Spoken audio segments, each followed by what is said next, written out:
This is quite the balancing act. Oh God. Okay. Well, I can't lift him up. Okay, I just can't. So we're gonna have to deal with him like this. Hey everyone, welcome back. You might be wondering, Hannah, what video do you have in store for us today? I am so glad that you asked. Today we are going to be ranking every single new release that I have read so far this year, and there are 23 of them here, so we have a lot to get through. We're going to rank these from worst to best, and I do have some hot takes. So let's get right into it. Starting off strong, coming in dead last, we have The Conditions of Will by Jessa Hastings. Yeah, I did not like this book. I'm so sorry to say it.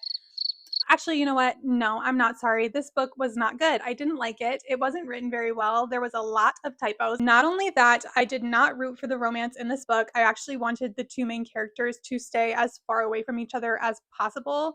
And that's obviously not what you want when you're reading a romance book. The main character also had this really weird trait where she would look at people's facial expressions and microanalyze every single tiny expression their face made, which was a cool idea in theory, but it was way overdone and it was super annoying at the end of the day. I really, really detested this book. Okay, I gave it a 2 stars, which was generous. Moving on. Next up, we have With a Vengeance by Riley Sager. Disappointed but not surprised. I feel like Riley Sager is an author that I have had this unflinching loyalty to ever since I started reading him several years ago. I continue to pick up his books year after year, and year after year they disappoint me. So I fear that this is going to be my last Riley Sager, at least for a little while. This is a murder mystery whodunit. It takes place on a train. It was really boring, not very original. I feel like I've read this story before or seen it in film thousands of times. Would I recommend this? No, definitely not. So yeah, that's how I feel about this one. Next up, a real disappointment for me was Problematic Summer Romance by Ali Hazel-wood. I thought I was going to love this. I loved Not in Love. That's one of my favorite books by Ali Hazel-wood, and this is the runner-up to that. And this takes place in Italy, and it's a summer romance. Literally the recipe for everything that I would love in a romance book, but it just didn't work for me. The age gap was fine, okay? I didn't care about the age gap. But the guy in this book really did care about the age gap, and that was super annoying to me. And not only that, I just felt like this was really boring. I felt like the characters were pretty two-dimensional. I didn't feel like they had much substance to them. I know I'm the odd one out with this one. This one has received so much love, so I don't know, maybe I wasn't in the mood when I read it or something, but yeah, this is my least favorite Ali Hazel-wood. Very disappointed about this. Another major disappointment, The Poppy Field by Nikki Erlick. This was a book that I had really high hopes for because I loved The Measure. The Measure is this author's first novel, and that book is amazing. I gave it a 5 stars. It was one of my favorite books the year that I read it. This book, however, really strong idea. This is about a world where people can go to a treatment center to sleep away their grief, which sounds like a super interesting concept, but I feel like you don't really get much of that concept in this book. This is more of like a road trip story with unlikely companions, and I didn't feel like any of the characters really were developed enough for me to care too deeply about them. Honestly, the whole time I was reading this, I kept forgetting who was who. Not a great sign, especially with a book that's this short. I feel like this should have been a breeze, and it felt like I was slogging through it. So yeah, I gave this one probably like a 2 stars. I don't remember. I'll put my ratings up on the screen for all of these, but would I recommend? Again, no. Next up, the book that caused cultural outrage all over TikTok, Silver Elite by Dani Francis. Unfortunately, I'm part of the group that did not enjoy this. Controversy aside, this just was not a very well written book. It takes place at this military school where people train to basically eliminate society of these silver blooded people who have like superpowers. I just feel like this was really wash, rinse, repeat of several other stories that have done it so much better. Every character was extremely one dimensional, bland. It felt like this was a template for a book, not an actual book ready to be published, if that makes sense. So would I recommend this? No. I'm so sad to have this one so low on the list, but it is Say You'll Remember Me by Abby Jimenez. In my opinion, this is her weakest work to date. I haven't read her earliest series, the like Friend Zone series or whatever. Do I have plans to read that? No, I don't think so. But everything else that I've read by her, I absolutely loved. This book just fell pretty flat for me. The pop culture references were a bit much. I found it a little bit cringy. And this is a long distance relationship romance, which like, I don't know. I feel like, yeah, it's good to have stories like that out there, but that really hindered the romance in this for me since the characters were separated throughout so much of the story. And it was just more so about them finding ways to get back to each other than it was actually getting to see them spend time together and develop their relationship. There was some heavier topics in this as well, which I think that Abby Jimenez handled well. I just didn't really like this. This one is this low on the list more because my enjoyment just wasn't there, not necessarily because it's a bad book. I do think there's a lot of people who would really like this. For me, this just fell flat. Next up, we have Rebel Witch by Kristin Ciccarelli. I did really enjoy the Heartless Hunter duet this year. It was a fun departure from my normal reading tastes. I've never read a book about witches before, and I feel like the magic system in this series was really fun, new, interesting, and different for me. But Rebel Witch just kind of felt like we were rehashing the same exact storyline from book one. We didn't really expand on our characters' struggles or give them new character arcs to go through. It was just kind of the same exact thing over again. So I didn't enjoy this one as much as I enjoyed Heartless Hunter. Do I think that you need to read book two? No, I feel like there's better ways to spend your time because it's literally the exact same story over again. So yeah, that's how I feel about this one. Next up, we have Deep End by Ali Hazel-wood. This one was really hard for me because there was a lot of parts about this book that I did enjoy, but there was also a lot of stuff that I really did not like about this, namely how long it is. I feel like this was way too long for the story that we got. I feel like we probably could have trimmed like 75 to 100 pages of this and I would have enjoyed it a lot more. I also just honestly did not care for any of the swimming or diving stuff that was going on, and that took up a lot of time in this book, just Scarlett trying to overcome her struggles with diving. And I just didn't find that part of this book very interesting at all. I feel like I was constantly just waiting for our two characters to find their way back to each other. They spent so much time apart in this, and this isn't even like a long distance relationship like Say You'll Remember Me. So the fact that they were separated throughout most of this book was a little frustrating to me as a reader. It wasn't really what I was looking for, but like I said, there were parts that I liked. So do I think that you should read this? Maybe. It really just depends on the type of reader that you are. This is a very spicy book, so know that going into it, but yeah, this one was okay. Next up, we have Our Infinite Fates by Laura Steven. Everybody compares this to The Invisible Life of Addie LaRue, which I read and did not enjoy, which I know is a bit of a hot take, but I felt like that book had so much potential and it was just a very long, slow, boring mess, to be honest. But this book, I feel like, did what Addie LaRue tried to do, but better. This covered a lot more ground geographically. We got to see so much more of the world in this book, and the writing was very beautiful and poetic. I really enjoyed this. I've heard mixed reviews, but I would say, yeah, I would recommend this book. I enjoyed it. Next up, we have Great Big Beautiful Life by Emily Henry. I did enjoy this book, but honestly, Emily Henry and me, I don't know if we really mesh. Like, I don't know, you guys. I feel like everybody loves Emily Henry, and rightfully so.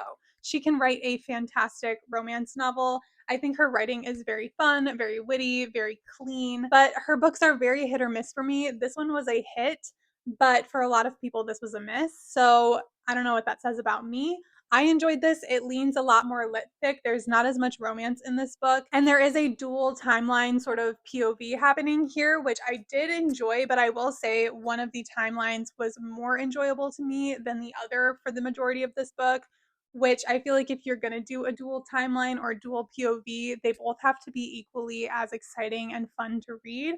So yeah, I mean, I liked this. I think I gave it like a 4 stars. Upon reflection, I might bring that down just a little bit because I feel like this hasn't really stuck with me or stood the test of time. So yeah, I would say this one's worth a try. Next up, this is where things start to get really good. We have King of Ashes by S.A. Cosby. I really enjoyed this book. S.A. Cosby is a new favorite author of mine. I've read 2 of his books this year. Reading his books feels exactly like watching a crime thriller on Netflix to me. Think Breaking Bad or Power. Whenever I read his books, I'm very reminiscent of the time that I spent watching both of those shows. It feels like I'm watching something like that again. His writing style is very gruesome and brutal, and his descriptions are often very sickening. Like, I feel my stomach twist at some of the descriptions in his books, but I think that's what you want when you're reading a brutal crime mystery thriller. So yes, I would definitely recommend this one. I really enjoyed it. Next up, we have Wild Dark Shore by Charlotte McConaghy. This is a book that I did really enjoy, but I feel like my expectations were also not met in a way. I was expecting this to be like a literary fiction book but it was definitely a mystery thriller. It had some serious mystery thriller vibes going on. So I don't know if I just missed the memo or what, but definitely know that going into this. This is about a woman who washes up on this desolate island that is inhabited by only one family who is there to protect the island and a seed bank that is located there.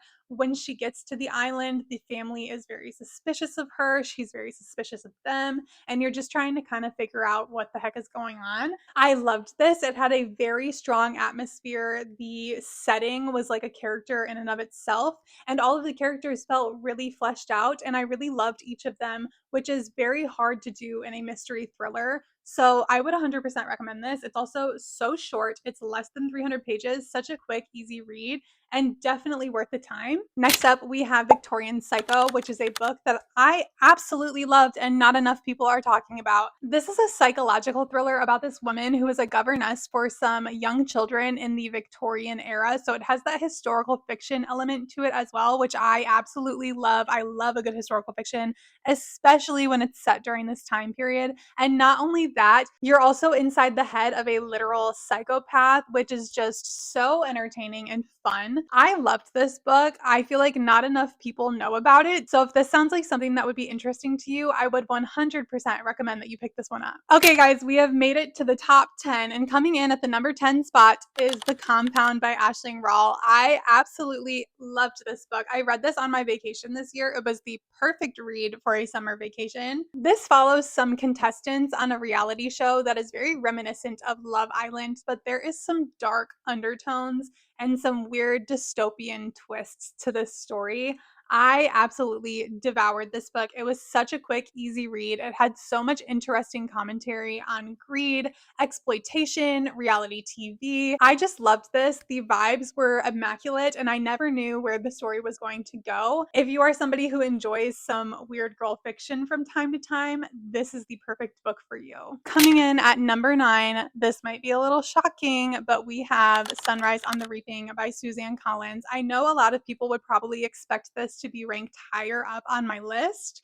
However, this just speaks to the absolutely incredible books that I've been reading this year. I have read so many amazing 5-star reads this year, and I really did enjoy Sunrise on the Reaping. I'm so happy that we got more of this world and Haymitch's backstory. This book was definitely difficult to read, but it was also so good to be back in this world again. I have nothing negative to say about this book whatsoever. If you have not read this yet, what are you doing? But yeah, there were just some other books that are a teensy bit better. So let's move on to those. I feel like a lot of people are going to be very surprised that I would put this above Sunrise on the Reaping, but we have Onyx Storm by Rebecca Yarros. And listen, this ranking is based strictly on my personal enjoyment, okay? Objectively speaking, yes, Sunrise on the Reaping is probably a better written, more well-rounded novel than Onyx Storm. But for me personally, I absolutely loved Onyx Storm. I devoured this book. It is very long, but I consumed it in like one sitting. I loved how we got to see more of our side characters in this book, especially Riddick. I feel like he really shined in this novel, and that was one of my favorite parts about this book. Rebecca Yarros just has yet to fail to entertain me with a very fast-paced and enthralling plot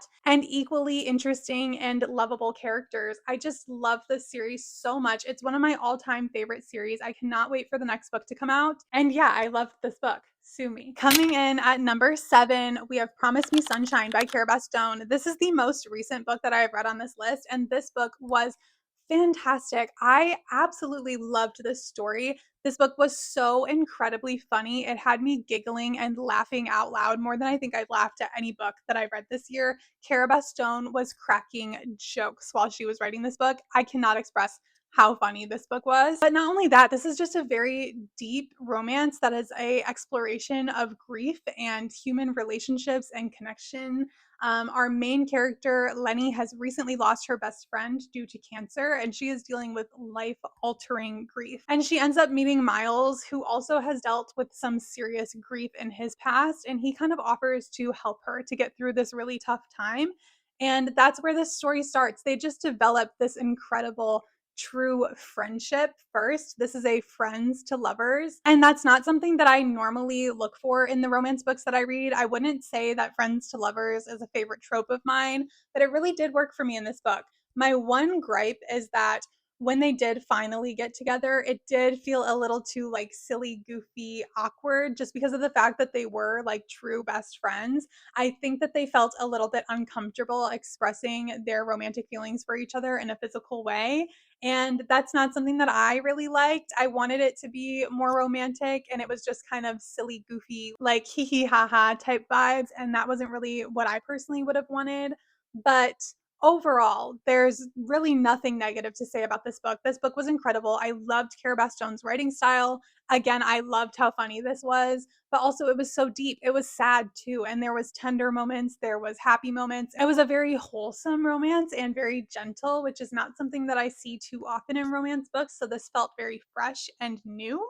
I would highly, highly recommend that you pick this up. This was a fantastic read. The Night and the Moth by Rachel Gillig. This was such a unique and different reading experience for me from anything else that I've read so far this year. This was my second Rachel Gillig book, and let me just say, nobody writes dark, gothic, atmospheric fantasy like Rachel Gillig. This was a true treat to read.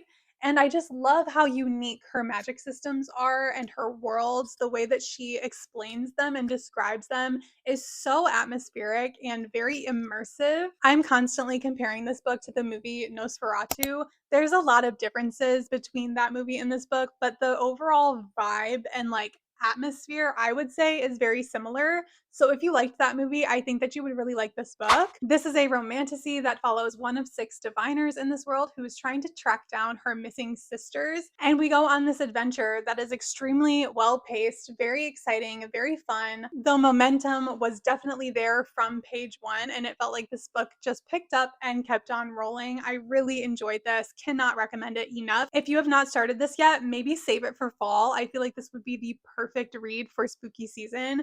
But yeah, I loved this. Next up, another one of my favorite reads from this year, we have Isola. This is a historical fiction that takes place in the 1800s, I believe, and we are following this young woman who comes from a very privileged background, and slowly throughout this story, those privileges are ripped away from her one by one, and you just follow her on this absolutely insane journey of growth, self-discovery, survival. Like, it was truly a wild ride reading this book. I never knew where it was going to go at any point in time, and I absolutely loved this. This was a 5-star read for me. I cannot recommend it enough. This is another one I don't hear enough people talking about, and I feel like everybody should be reading this. It was really, really amazing. If you needed your next historical fiction read, look no further. Isola is the book for you. Coming in at number 4, we have One Golden Summer by Carley Fortune. This is the best romance book that I've read this year by far. This romance book received a 5-star rating from me, and I do not hand those out lightly, especially for romance books. Before I read this book, there were literally only 5 romance books that I ever gave a 5-star rating to. There are now 6, and if that doesn't speak highly enough about this book, I don't know what else I could say to convince you to read it. I would say, yes, you should read Every Summer After before you read this, but I loved Every Summer After too, so it's not like it's a chore to read that book first. Charlie Florrick, the man in this book, is probably my favorite MMC in a romance book ever, which is crazy to say because at the very start of this book, I really didn't like him. I immediately got the ick from him right off the bat, but that was quickly turned around and I grew to love him. One thing that I really loved about this was that these characters just felt really deep and real, and there was actual substance to them, which sometimes can be hard to come by in the romance genre. So this book did a fantastic job of fleshing out these characters, making them have real conflicts that felt tangible, and also just creating the most beautiful romance and love story that you could possibly imagine. This was impeccable. Everybody should read this. In third place, we have Atmosphere by Taylor Jenkins Reid. I have talked at length about my love for this book and this author. Taylor Jenkins Reid can do no wrong. This book was no exception. Out of all of her books, this would rank as my second favorite after Malibu Rising. I devoured this book. We are following a woman named Joan, who was one of the first female astronauts for NASA, and this was during a time where women did not receive the same respect as men. So it was very difficult for Joan to kind of carve a path out for herself in this very male-dominated industry. But that was one of my favorite parts about this book. I loved how it focused on the strength of women, the resilience of women, and there was also a little bit of romance in this book, which was so surprising, but so beautiful and nearly ripped my heart out of my chest. If you have not yet read this, I feel like this is a book that everybody would love. Everybody that I've recommended this to has loved it, so I cannot speak highly enough about it. This was just fantastic. And coming in at our number 2 spot, we have The Favorites by Layne Fargo. This is one of the first books that I read this year out of all of these books, and it has stuck with me the longest. This book is about some very toxic and problematic ice skaters. We are following Katarina Shaw and Heath Rocha all the way from childhood into their adulthood as they are trying to make it to the Olympics. There was so much juicy drama and gossip in this book, and I was absolutely living for every single second of it. This is a book that feels like it was written just for me. This is like the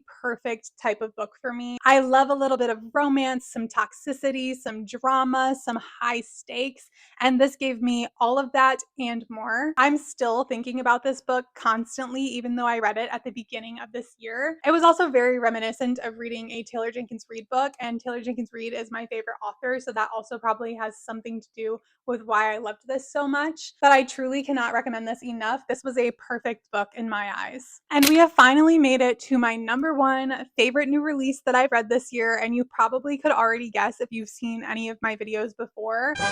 But we have Bury Our Bones in the Midnight Soil by V.E. Schwab. This book was everything. Toxic lesbian vampires, need I say more? This book was just everything that I could ever want in any book ever. It was perfect. It was fantastic. V.E. Schwab did an absolutely incredible job with this novel. We are following 3 women across centuries, and each of them has recently turned into a vampire, and they're just kind of trying to deal with that change and figure out how to live their lives. I read this at the speed of light. It was crazy. It was a whirlwind, and I regret nothing. If you want a book about vampires and female rage, yeah, Bury Our Bones in the Midnight Soil is going to be perfect for you. And there is absolutely no way that I'm going to try to pick all of those books up again. So I will just say thank you so much for watching this video. If you've stayed all the way till the end, let me know what your favorite new release of the year has been so far. Like and subscribe if you enjoyed this video and you'd like to see more from me. Thank you guys again for watching, and I'll see you very soon.